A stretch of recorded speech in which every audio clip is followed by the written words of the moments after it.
ನಿಮಗೇನು ಗೊತ್ತಿಲ್ಲ, ಸಂಗೀತಕ್ಕೆ ಟೊಮೆಟೊ ತಪ್ಪಾಕವು, ಗಿಡ ಎಲ್ಲ ದೊಡ್ಡವಾಕವು ಅಂತ ಹೇಳ್ತಿರ್ತಾವ.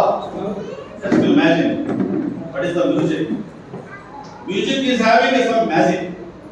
ಅದರಲ್ಲಿ ಒಂದು ಮ್ಯಾಜಿಕ್ ಇದೆ. ಮ್ಯೂಸಿಕ್ನಲ್ಲಿ ಸ್ವಲ್ಪ ಮ್ಯಾಜಿಕ್ ಇದೆ. ಎಕ್ಸಾಂಪಲ್, ನೀವು ಸರಿಗಮ ಕೇಳ್ತಾ ಇದ್ದೀರಿ, ಬಹುಶಃ ಈ ಮಕ್ಕಳು ಬಹಳಷ್ಟು ಮಕ್ಕಳ ಕಾರ್ಯಕ್ರಮದಲ್ಲಿ ಸೆಲೆಕ್ಟ್ ಆಗಲಿ. ಈ ಒಂದು ಸಪ್ತಾಸುರ ಏನೋ ಈ ಸಂಗೀತ ನಡೀತದೆ, ಇದರಲ್ಲಿ ಮಕ್ಕಳು ಅದರಲ್ಲಿ ಭಾಗವಹಿಸಲಿ. ಇದೇನೋ ಆರ್ಗನೈಸ್ ಮಾಡಿದ್ದಾರೆ, ನಡೆಸ್ತಕ್ಕಂಥವ್ರಿದ್ದಾರೆ, ಅವರೆಲ್ಲ ಆ ಕೀರ್ತಿ ಬರಲಿ ಅಂತ. ಇನ್ನೊಂದು, ನಾವು ಎಷ್ಟು ಭಾಗ್ಯವಂತರು, ಗದಿನವರು ಎಸ್ಪೆಷಲಿ ಗದಗ ಬೆಟಗೇರಿ ಅಂದ್ಕೊಳ್ಳೋದು, ಗದಗನ್ನು ಬೇಡ, ಗದಗ ಬೆಟಗೇರಿ ಎಷ್ಟು ನಾವು ಪುಣ್ಯ ಮಾಡಿದ್ದೀವಿ ಅಂತ ಕೇಳಿದ್ರೆ, ಪುಟ್ಟರಾಜ ಗವಾಯಿಗಳ ನಡೆದಂತ ನಾವು ನಡೀತಾ ಇದ್ದೇವೆ. ಅವರ ಗುರುಗಳು ಪಂಡಿತ ಪಂಚಾಕ್ಷರ ಗವಾಯಿಗಳು ನಾಟಕ ಕಂಪನಿ ಕಟ್ಟಿ ಕಣ್ಣಿಲ್ಲದವರಿಗೆ ಊಟ ಹಾಕಿ ಮನೆ ಮನೆಗೆ ಭಿಕ್ಷೆ ಹೇಳಿ, ಅದು ಅವ್ರ ಕ್ಷೇತ್ರದಲ್ಲಿ ಬರ್ತದೆ. ಅಂತವರ ಒಂದು ಸನ್ನಿಧಿಯಲ್ಲಿ ನಾವು ಗದಿಯಲ್ಲಿ ಕೇಳಿದ್ರೆ ನಿಜವಾಗಿ ನಾವೆಲ್ಲ ತುಂಬಾ ಪುಣ್ಯವಂತರು. ಒಂದು ಮಗು ಆಡ್ತೀವ ಪಂಚಾಕ್ಷರ ಅವಳ ಬಗ್ಗೆ ಆಡಬೇಕಾದ್ರೆ ನಮ್ಮ ಮನಸ್ಸು ಅದ್ಭುತ ವಿಚಲಿತ ಆಗಿದೆ. ಬಹುಶಃ ಕೆಲವು ಮಂದಿ ಮನುಷ್ಯರಾಗಿ ಹುಟ್ಟುತ್ತಾರೆ, ಮನುಷ್ಯರಾಗೆ ಸಾಯ್ತಾರೆ. ಕೆಲವು ಮಂದಿ ಮನುಷ್ಯರಾಗಿ ಹುಟ್ಟುತ್ತಾರೆ, ದೇವರಾಗಿ ಸಾಯ್ತಾರೆ. ಅದು ನಮ್ಮ ನಿಮ್ಮ ಕೈಗಿಲ್ಲ. ದೇವರಲ್ಲಿ ಆದ್ರಿಂದ ಸಂಗೀತ ಅಂದ್ರೆ ಇನ್ನೊಂದು ಹೇಳ್ತೀನಿ, ಇವತ್ತು ಹಾಡೋದಕ್ಕಿಂತ ಮಾತಾಡೋದು ಕಡಿಮೆ ಮಾಡಬೇಕು ಅಂತ ಹೇಳ್ತೀನಿ ನಾನು ಕರೆ. ಆದ್ರೆ ಇವತ್ತ ನಿಮ್ಮ ಮನೆ ಮುಂದೆ ಒಂದು ನಾಗರಾವ್ ಬಂದಿತ್ತು ಅಂತ ತಿಳ್ಕೊಡ್ರಿ, ಅದನ್ನ ಹೊಡಿಲ್ಲ, ಅದನ್ನ ಈ ಭುಂಗಿ ಓದೋದು ಕಲ್ತು ಬಿಟ್ರೆ ನೀನು ಕೂಡ ಅದು ಡ್ಯಾನ್ಸ್ ಮಾಡು. ರಾತ ಬುದ್ಧಿ ಇಲ್ಲದ ಒಂದು ಪ್ರಾಣಿ ಅಂತ ನಾವೇನು ತಿಳ್ಕೊಂಡಿದ್ದೀವಿ. ಆ ನಾಗ ಹಾವು ಕೂಡ ಭುಂಗಿಯ ನಾದಕ್ಕೆ ಎಲ್ಲ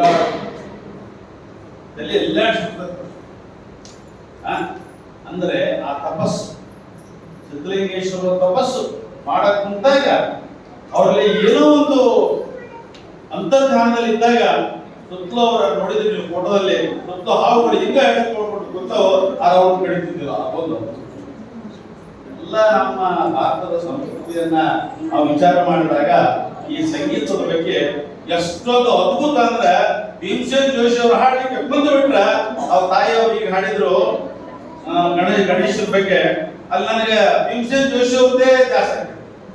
ಭೀಮಸೇನ್ ಜೋಶಿ ಅವರು ಕೃಷ್ಣ ಬಗ್ಗೆ ಹೆಂಗ್ ಆಡ್ತಾರಂದ್ರೆ ಬಹುಶಃ ನಾವೆಲ್ಲೇ ಇರೋದು ಮಾಡ್ಬಿಟ್ಟಿದ್ವಿ.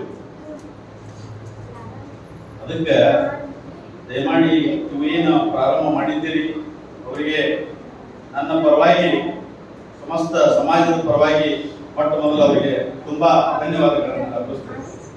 ಯಾಕಂತ ಕೇಳಿದ್ರೆ ಇಂಥದನ್ನ ನಡೆಸೋದು ತುಂಬಾ ಕಮ್ಮಿ. ಈಗೇನು ದುಡ್ಡು ಬರ್ತದೆ ಹೆಚ್ಚಿಗೆ ಅದನ್ನ ಮಾಡೋಬಾರ್ದು. ಆದ್ರೆ ಕಬಾಡಿ ಅಂತ ಗುರುಗಳ ಮನೆಯಲ್ಲಿದ್ದಾರೆ. ಇಂದೊಬ್ಬ ಗುರು ಅವ್ರ ಮಕ್ಕಳಿಗೆ ಒಂದು ಗುರಿ, ಆ ಗುರಿಯನ್ನು ಸಾಧಿಸಲಿಕ್ಕೆ ಹೊಂಟಾರ. ಅವ್ರಿಗೆ ಇನ್ನೂ ಉಜ್ವಲವಾಗಿ ಉತ್ತರವಾಗಿ ಈ ಸಂಗೀತ ಕಾರ್ಯಕ್ರಮಗಳು ನಡೀಲಿ, ಸಂಗೀತ ಶಾಲೆ ಇನ್ನೂ ವೃದ್ಧಿಸಲಿ. ಯಾವಾಗಲೂ ಆ ಪುಟ್ಟರಾಜ ಗವಾಯಿಗಳ ಮೇಲೆ ಸದಾ ಆಶೀರ್ವಾದ ಇರಲಿ ಅಂತಕ್ಕಂಥ ಮಾತನ್ನು ಹೇಳಿ, ಇವತ್ತೊಂದು ದಿವಸ ವಿಶ್ವಗುರು ಬಸವಣ್ಣನವರನ್ನ ಬಹುಶಃ ತಾವೆಲ್ಲ ಕೇಳಿರಬೇಕು. ಯಾವುದೋ ಒಂದು ಸಂವಿಧಾನವನ್ನ, ನಮ್ದೇನೋ ಸ್ವಾತಂತ್ರ್ಯ ಪೂರ್ವದಲ್ಲಿ, ಸ್ವಾತಂತ್ರ್ಯ ಸಿಕ್ಕ ನಂತರ ಏನು ನಮ್ಮ ಸಂವಿಧಾನ ಪ್ರಾರಂಭ ಆಯಿತು, ಅದಕ್ಕಿಂತ ಮಿಗಿಲಾದ ಸಂವಿಧಾನವನ್ನ ನಡೆಸಕ್ಕಂಥವ್ರು ಯಾರಾದ್ರೂ ಇದ್ರೆ ಅದು ಶ್ರೀ ಬಸವಣ್ಣನವರ 12ನೇ ಶತಮಾನದಲ್ಲಿ. ವಿಚಿತ್ರ ಹೇಳೋದಂದ್ರೆ ಕುಲ ಭೇದಗಳಿಲ್ಲ, ಧರ್ಮಗಳಿಲ್ಲ. ಕುಲವೆಂದು ಹೊರಟಾಡದಿರಿ, ಕುಲವದೇ ಕಾಶಿ ಕಮ್ಮಾರನಾದ, ಬೀಸಿ ಮಡಿವಾಳನಾದ, ಹಾಸನಿಕ್ಕಿ ಸಾಲಿಗನಾದ, ವೇದವನೋದಿ ಬ್ರಾಹ್ಮಣನಾದ. ಹಾಗಾಗಿ ಯಾರಿಗೂ ಕಾಸ್ಟ್ ಇಲ್ಲ. ನಮ್ಮ ಉದ್ಯೋಗದ ಮೇಲೆ ನಮ್ಮ ಕುಲ ಸ್ಥಾಪನೆ ಆಗ್ತದೆ. ಆದ್ರಿಂದ ನಾವೆಲ್ಲರೂ ಒಂದೇ, ನಾವೆಲ್ಲರೂ ಬಂಧುಗಳೇ ಅಂತಕ್ಕಂಥದ್ದನ್ನ 12ನೇ ಶತಮಾನದಲ್ಲಿ ಅಲ್ಲಮ ಪ್ರಭು ಅಡಿಯಲ್ಲಿ ಬಸವಣ್ಣನವರು ಸಾಧಿರ್ತಕ್ಕಂಥದ್ದನ್ನ ನಾವೆಲ್ಲ ನೆನಪಿಸಿಕೊಂಡು ಅದನ್ನು ಓದಿಬಿಟ್ರೆ ನಾವೇನಿದ್ದೀವಿ ಅಂದ್ರೆ ಈ ಜಗತ್ತು ಬೇಡಪ್ಪ ಅನ್ನೋ ಜಗತ್ತೊಳಗಿದ್ದೀವಿ. ಆ ಜಗತ್ತು ತುಂಬಾ ಸುಂದರವಾಗಿರ್ತಕ್ಕಂಥ ಮಾತನ್ನು ಹೇಳಿ ಇಲ್ಲಿ ಅವಕಾಶ ಮಾಡಿ ಎರಡು ಮಾತನ್ನು ಹೇಳಿಕ್ಕೆ ಅವಕಾಶ ಮಾಡಿರ್ತಕ್ಕಂಥ ಸಂಘಟಕರಿಗೂ ಮತ್ತು ವಿಶೇಷವಾಗಿರ್ತಕ್ಕಂಥ ನನ್ನ ಧನ್ಯವಾದಗಳು. ಆ ಸಂಗೀತವನ್ನ ಏನು ನುಡಿಸಿದ್ರು ಸಂಗೀತಗಾರರು, ಬಹುಶಃ ಅವರಲ್ಲಿ ಏನು ಕಲಾ ಅದ ಗೊತ್ತಿಲ್ಲ, ಅದು ಎಲ್ಲರಿಗೂ ಬರುವುದಿಲ್ಲ. ಏನು ಬರೋದು ಒಪ್ಪುದು ತಪ್ಪುದು ಹಾಗೆ ಅವ್ರಿಗೆ ಬಂದ್ಬಿಟ್ಟೈತಿ.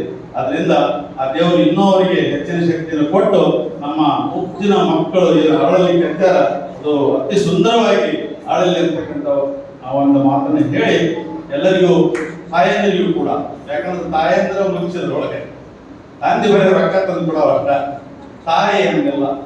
ನಾ ಯಾಕೆ ತಾಯಿ ಬೇಕು ಹೇಳ್ತೀನಿ ಅಂದ್ರೆ ನಾನು ಹೇಳಿದ್ದಲ್ಲಿದ್ದು ಶಂಕರಾಚಾರ್ಯ ಹೇಳ್ಯಾರ, the mother and motherland of the above heaven, the mother and motherland of the above heaven ಅಂತ.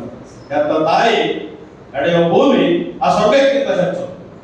ಆ ತಾಯಿಗಳಿಗೆ ಬಂದಿದ್ದೆಲ್ಲ ಅವರೆಲ್ಲ ಈ ಮಕ್ಕಳು ಕಳಿಸಿದ್ದಿಲ್ಲ. ನಿಮಗೊಂದು ದೊಡ್ಡ ನಮಸ್ಕಾರಗಳನ್ನು ಹೇಳಿ ನನ್ನ ಹೇಳೋ ಮಾತುಗಳನ್ನು ಧನ್ಯವಾದ.